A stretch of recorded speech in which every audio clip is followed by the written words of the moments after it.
সবাইকে স্বাগত জানাচ্ছি। আমি ফিরোজ তোহা। শুরুতেই সংবাদ শিরোনাম জানিয়ে দেব এই মুহূর্তে হাতে পাওয়া সর্বশেষ গুরুত্বপূর্ণ আপডেট বাংলা সংবাদ। শুরুতেই থাকছে সাবেক স্বরাষ্ট্রমন্ত্রী সহ ৮ জনের ব্যাংক লেনদেনের তথ্য চায় দুদক। ব্যাংক ও আর্থিক প্রতিষ্ঠানে সাবেক স্বরাষ্ট্রমন্ত্রী আসাদুজ্জামান খান কামাল সহ ৮ জনের নগদ অর্থের তথ্য চেয়ে বাংলাদেশ ব্যাংকের আর্থিক গোয়েন্দা বিভাগ বাংলাদেশ ফিনান্সিয়াল ইন্টেলিজেন্স ইউনিটকে চিঠি দিয়েছে দুর্নীতি দমন কমিশন। এবারে জানাবো নির্বিচারে গুলি শেখ হাসিনা সহ ২৮ জনের বিরুদ্ধে হত্যা মামলা। ছাত্র জনতার আন্দোলনের সময় রাজধানী রামপুরায় নির্বিচারে গুলি চালিয়ে হত্যা করে অনেকে। এর মধ্যে শুধু রাসেল মিয়াকে হত্যার অভিযোগে সাবেক প্রধানমন্ত্রী শেখ হাসিনা সহ ২৮ জনের বিরুদ্ধে মামলা দায়ের করেছে তার স্ত্রী শারমিন আক্তার। জানাবো ফরিদপুরে বিএনপির দু গ্রুপের সংঘর্ষে নিহত এক। ফরিদপুরের নগরকান্দায় বিএনপির দু গ্রুপের সংঘর্ষে কবির ভুইয়া নামের এক ব্যক্তি নিহত হয়েছেন। এ সময় আহত হয়েছেন অন্তত ২৫ জন। বুধবার সকালে বিএনপির কেন্দ্রীয় সাংগঠনিক সম্পাদক শামা ওবায়দ এবং কৃষক দলের কেন্দ্রীয় সাধারণ সম্পাদক শহীদুল ইসলাম বাবুলের সমর্থকদের মধ্যে দফায় দফায় এ সংঘর্ষের ঘটনা ঘটে। এদিকে ৩ নদীর ১১ বাঁধ ভেঙে ফেনীর ৭০ গ্রাম প্লাবিত। ফুলগাজী এবং পরশুরামের সঙ্গে যোগাযোগ বিচ্ছিন্ন। টানা বর্ষণ এবং উজান থেকে নেমে আসা পাহাড়ি ঢলে ফেনীর ফুলগাজী ও পরশুরাম উপজেলার সিলোনিয়া, মহুরী এবং কহুয়া নদীর ১১টি বাঁধ দিয়ে ভেতরে পানি প্রবেশ করে এলাকার নিম্নাঞ্চল প্লাবিত হয়ে গেছে। এবারে জানাবো ফেনীতে বন্যার্তদের উদ্ধারে সেনাবাহিনী, কোস্টগার্ড।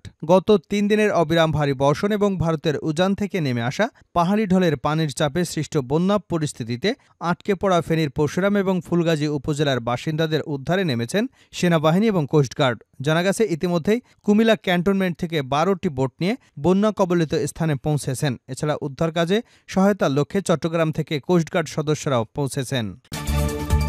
এবং সর্বশেষ জানাবো বাংলাদেশের উন্নয়নে চীনের বিনিয়োগ আরও বৃদ্ধি পাবে। বাংলাদেশের জনগণের উন্নয়নের জন্য চীনের যে বিনিয়োগ দেশের উন্নয়নে সেটা আরও বৃদ্ধি পাবে বলে মন্তব্য করেছেন বিএনপির মহাসচিব মির্জা ফখরুল ইসলাম আলমগীর। বুধবার দুপুরে রাজধানীর গুলশানে চেয়ারপারসনের কার্যালয়ে ঢাকায় নিযুক্ত চীনের রাষ্ট্রদূত ইয়া ওয়েনের সঙ্গে বৈঠক শেষে সংবাদ সম্মেলনে এ মন্তব্য করেন তিনি। ১.৫ ঘণ্টাব্যাপী স্থায়ী হওয়া বৈঠকটি শুরু হয় বেলা ১১টায়।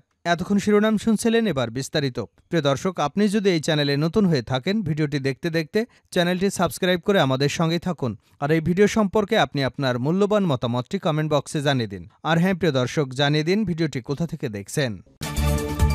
সাবেক স্বরাষ্ট্রমন্ত্রী সহ ৮ জনের ব্যাংক লেনদেনের তথ্য চায় দুদক। ব্যাংক ও আর্থিক প্রতিষ্ঠানের সাবেক স্বরাষ্ট্রমন্ত্রী আসাদুজ্জামান খান কামাল সহ ৮ জনের নগদ অর্থের তথ্য চেয়ে বাংলাদেশ ব্যাংকের আর্থিক গোয়েন্দা বিভাগ বাংলাদেশ ফিনান্সিয়াল ইন্টেলিজেন্স ইউনিটকে চিঠি দিয়েছে দুর্নীতি দমন কমিশন।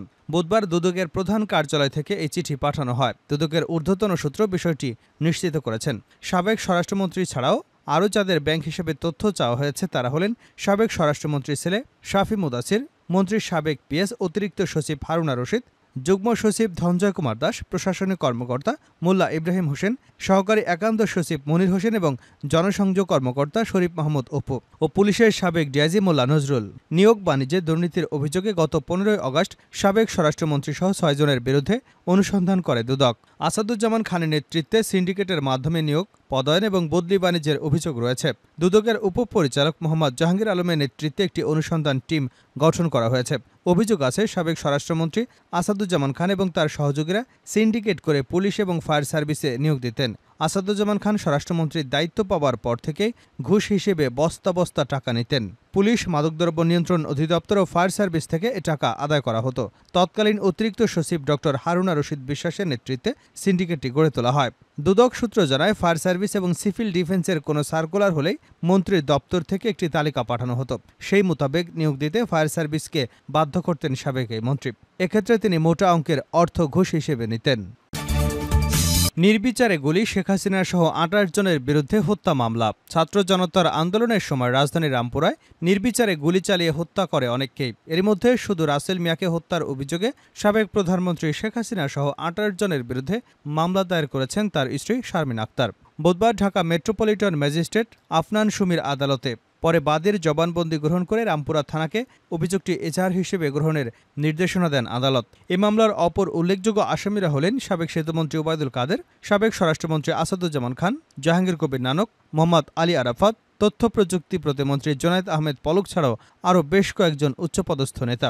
মামলার অভিযোগ করা হয়, বৈষম্যবিরোধী আন্দোলন চলাকালে গত ১৯ জুলাই দুপুর ২:৩০টায় আসামিদের নির্দেশে অজ্ঞাত আসামিদের গুলিতে মারা যান রাসেল মিয়া। ফরিদপুরে বিএনপি দুগ্রুপের সংঘর্ষ, নিহত এক। ফরিদপুরের নগরকান্দায় বিএনপি দুগ্রুপের সংঘর্ষে কবির ভিয়া ৫৫ নামের এক ব্যক্তি নিহত হয়েছেন। এ সময় আহত হয়েছেন অন্তত ২৫ জন।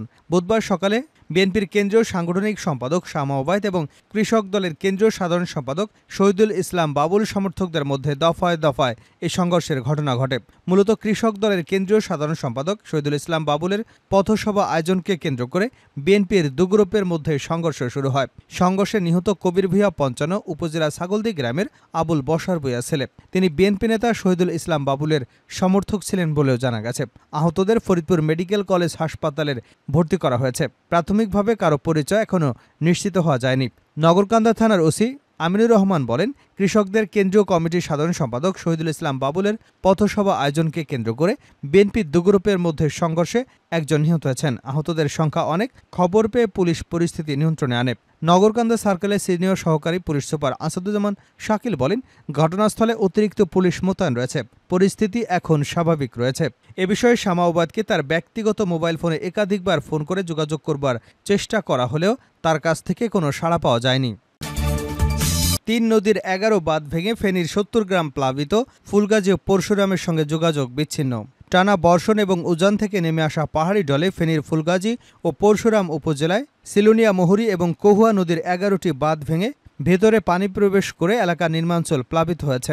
মঙ্গলবার পরশুরামের দক্ষিণ শালধর, ফুলগাজী, দৌলতপুর, নিকলি, কিসমত এবং ঘনিয়া মোড়সহ বেশ কয়েকটি এলাকায় ১১টি ভাঙা বাঁধ দিয়ে ভিতরে পানি প্রবেশ করলে ২ উপজেলার মোট ৭০টি গ্রাম প্লাবিত হয়ে পড়েছে। এতে ফসলি জমি এবং মাছের ঘের বন্যায় তলিয়ে গেছে। পরশুরাম উপজেলা নির্বাহী কর্মকর্তা আফরোজা হাবিব শাপলা জানান, পরশুরাম উপজেলার দক্ষিণ শলধর গ্রামের বাঁধ ভেঙে লোকালয়ে পানি প্রবেশ করে ১৪০০ পরিবার পানিবন্দী হয়ে পড়েছেন। তিনি জানান, প্রশাসনের নির্দেশনায় পানিবন্দী এলাকায় জনগণের মধ্যে শুকনো খাবার এবং বিশুদ্ধ পানি সরবরাহ করা হচ্ছে। ফুলগাজী উপজেলা নির্বাহী কর্মকর্তা তানিয়া ভূঁইয়া জানান, উপজেলার বেশ কয়েকটি স্থানে ভাঙা বেড়ি বাদ দিয়ে ভেতরে পানি প্রবেশ করলে বিস্তীর্ণ এলাকা প্লাবিত হয়ে যায়। তিনি জানান, পানিবন্দী এলাকায় জনগণের মধ্যে শুকনো খাবার, বিশুদ্ধ পানি সরবরাহ করা হচ্ছে। এছাড়া ফেনী পরশুরাম সড়কের ফুলগাজী অংশে পানি ওঠায় বাজারের নিম্নাঞ্চল সহ বেশ কিছু দোকানপাট তলিয়ে যাওয়ায় দোকান মালিকদের ব্যাপক ক্ষয়ক্ষতি হয়েছে বলেও দোকান মালিকরা জানিয়েছেন। ফেনী পরশুরাম সড়কে পানির নিচে তলিয়ে যাওয়ায় সোমবার রাত ১১টার পর থেকে সব ধরনের যান চলাচল বন্ধ রয়েছে। বাংলাদেশের উন্নয়নে চীনের বিনিয়োগ আরও বৃদ্ধি পাবে, মির্জা ফখরুল। বাংলাদেশের জনগণের উন্নয়নের জন্য চীনের যে বিনিয়োগ দেশের উন্নয়নে সেটা আরও বৃদ্ধি পাবে বলে মন্তব্য করেছেন বিএনপির মহাসচিব মির্জা ফখরুল ইসলাম আলমগীর। বুধবার দুপুরে রাজধানীর গুলশানে চেয়ারপারসনের কার্যালয়ে ঢাকায় নিযুক্ত চীনের রাষ্ট্রদূত ইয়া ওয়েনের সঙ্গে বৈঠক শেষে সংবাদ সম্মেলনে এমন মন্তব্য করেন তিনি। ১.৫ ঘণ্টাব্যাপী স্থায়ী হওয়া ওই বৈঠকটি শুরু হয় বেলা ১১টায়। বিএনপির মহাসচিব মির্জা ফখরুল ইসলাম ছাড়াও বৈঠকে উপস্থিত ছিলেন দলটির স্থায়ী কমিটির সদস্য খন্দকার মোশাররফ হোসেন, ড আব্দুল মঈন খান, ভাইস চেয়ারম্যান আলতাফ হোসেন চৌধুরী, নুরুল ইসলাম মনি এবং আইন বিষয়ক সম্পাদক ব্যারিস্টার কায়সার কামাল। বৈঠকে বাংলাদেশের চলমান রাজনৈতিক, অর্থনৈতিক সহ সামগ্রিক পরিস্থিতি নিয়ে আলোচনা হয়েছে। ছাত্র জনতার গণঅভ্যুত্থানে শেখ হাসিনা সরকারের পতনের পর ইতিমধ্যেই জাতিসংঘের সমন্বয়কারী এবং ইউরোপীয় ইউনিয়নের ভারপ্রাপ্ত রাষ্ট্রদূত বিএনপি মহাসচিবদের সঙ্গে বৈঠক করেছেন। সংবাদ সম্মেলনে মির্জা ফখরুল ইসলাম আলমগীর বলেন, ছাত্র জনতার বিপ্লবের পরে চীনের রাষ্ট্রদূতের বিএনপি চেয়ারপারসনের অফিসে আসাটা আমরা অত্যন্ত গুরুত্বের সঙ্গে নিচ্ছি। আমরা মনে করি বাংলাদেশের জনগণের প্রতি চীনের যে কমিটমেন্ট, তাদের প্রতিশ্রুতি, ডেভেলপমেন্ট এবং একই সঙ্গে তারা পরিষ্কার করে বলেছে তারা আধিপত্যবাদে বিশ্বাস করে না। তিনি আরও বলেন, বহু আগে থেকেই চীন সবসময় বাংলাদেশের জনগণের প্রতি যে প্রতিশ্রুতি তারা আগেও দেখিয়েছেন, এখনও দেখাচ্ছেন। সেই সঙ্গে চীন সারা বিশ্বে যে গুরুত্বপূর্ণ ভূমিকা পালন করছে সেটাও আমরা অ্যাপ্রিসিয়েট করেছি। বিশেষ করে অনুন্নত এবং উন্নয়নশীল দেশগুলোতে চীন যেভাবে অর্থনৈতিক সহযোগিতা করেছে সেটার জন্য তাদের ধন্যবাদ এবং কৃতজ্ঞতা জানিয়েছে। চীনের রাষ্ট্রদূত বিএনপি চেয়ারপারসন বেগম খালেদা জিয়া ও ভারপ্রাপ্ত চেয়ারম্যান তারেক রহমানকে অভিনন্দন জানানোর বিষয়টি উল্লেখ করে বিএনপির মহাসচিব বলেন, তারা মনে করে বিএনপির সঙ্গে চীনের কমিউনিস্ট পার্টির সম্পর্ক দৃঢ় থেকে দৃঢ়তর হবে এবং বাংলাদেশে চীনের যে বিনিয়োগ জনগণের উন্নয়নের জন্য দেশের উন্নয়নে সেটা আরও বৃদ্ধি পাবে। আমাদের দলের চেয়ারপারসন বেগম খালেদা জিয়া এবং ভারপ্রাপ্ত চেয়ারম্যান তারেক রহমানের পক্ষ থেকে আমরা তাদের স্বাগত জানিয়েছি।